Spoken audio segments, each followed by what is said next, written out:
how do we focus our minds? This focus of the mind is actually very important for success in the world and in spiritual life also. Swami Vivekananda said, the difference between an ordinary person and a great person lies in the degree of concentration. And he himself had extraordinary powers of concentration. So focus of the mind is necessary for anything and everything in life.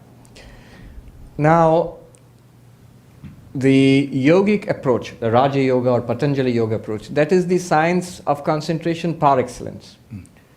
In fact, in modern positive psychology, they have studied this, focus of mind and concentration.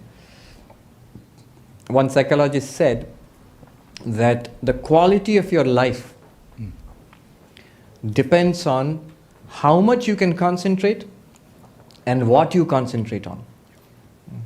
Not just how much you can concentrate, what you concentrate on.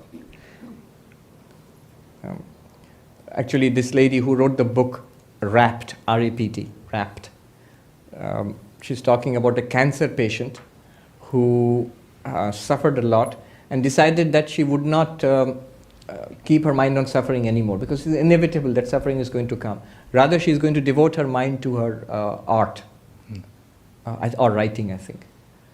And as she learned to do that, she found the quality of her life became better. In fact, subjectively, she was happier than before cancer. So she says that what you think about. So am I thinking about my writing and art, or am I thinking about the pain and the cancer and the co-payments and so on? What am I thinking of? Where do I put my mind? And how much of the mind I can put on that?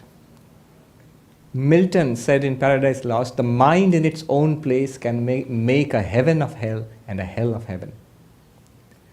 So it has been studied. A classic book in this regard is Mihai Csikszentmihalyi's Flow. So he has studied this phenomenon of attention and its link with the quality of life. And in fact, he mentions Patanjali Yoga there. He says, the best methodology that I have seen for attainment of flow is in this ancient technique of Patanjali Yoga. Yeah. So that's one method by Patanjali Yoga.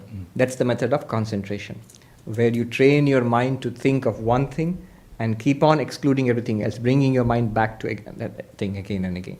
And there's a whole science in it. In fact, Mihai Csikszentmihalyi, there he points it out, that it's basically a function of two things.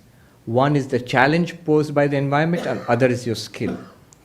He gives an example. Suppose you're playing tennis.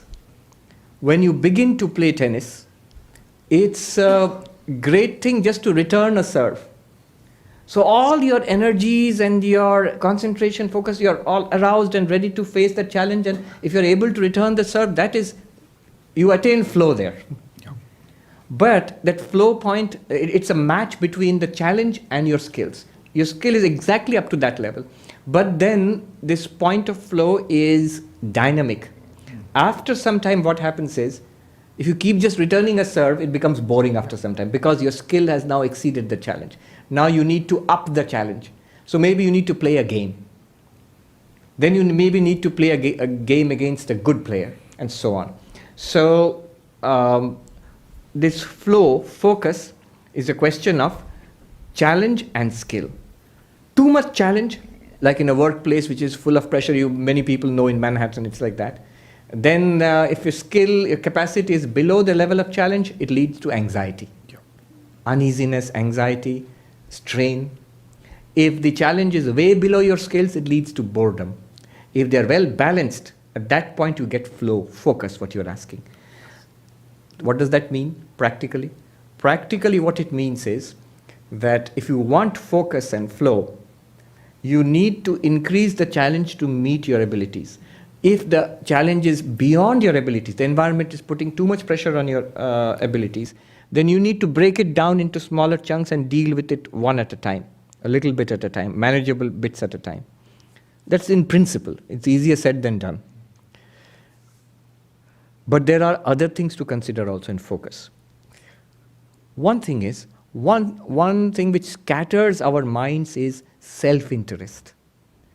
If I am in it for myself, if my idea is that I am in it for this particular person, then always I'll be tense. What have I gained? What have I lost? How much do I get out of this? I'm not relaxed anymore. Selfishness leads to a scattered mind.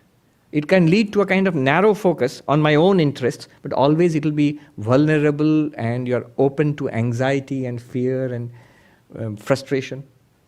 Unselfishness. The unselfish mind is relaxed mind.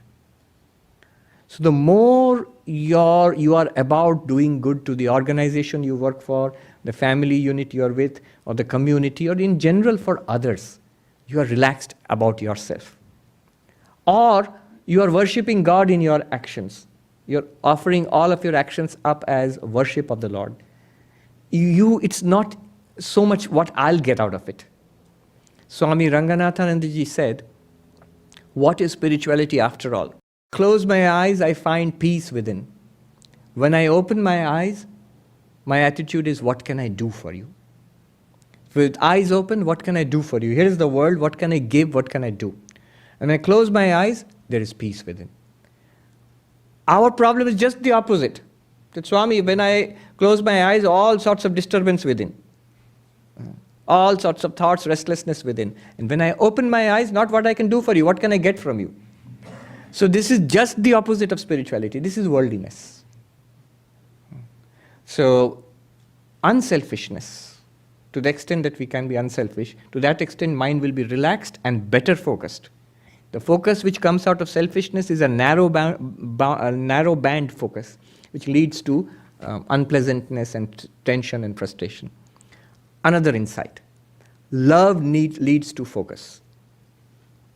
So what I love, my mind automatically is drawn to that and easily focused without all sorts of techniques.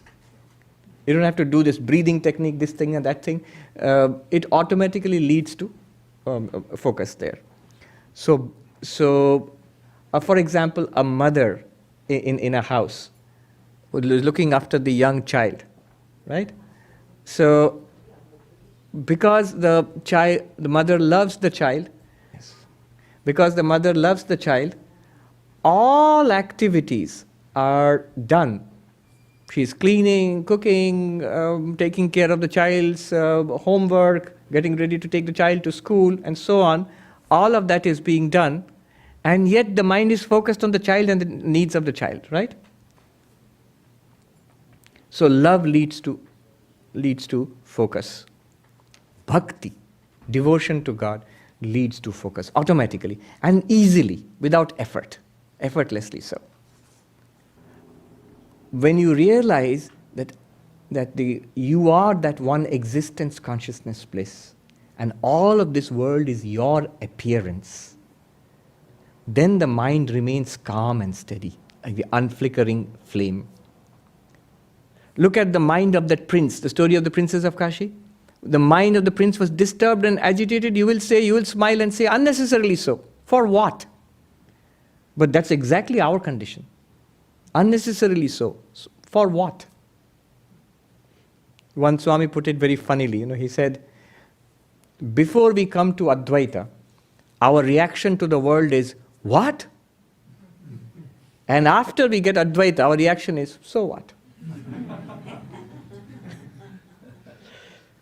So that calmness, that relaxed, focused attitude, steady attitude comes from that. That is no mind. No mind is not thinking, not shutting down the mind.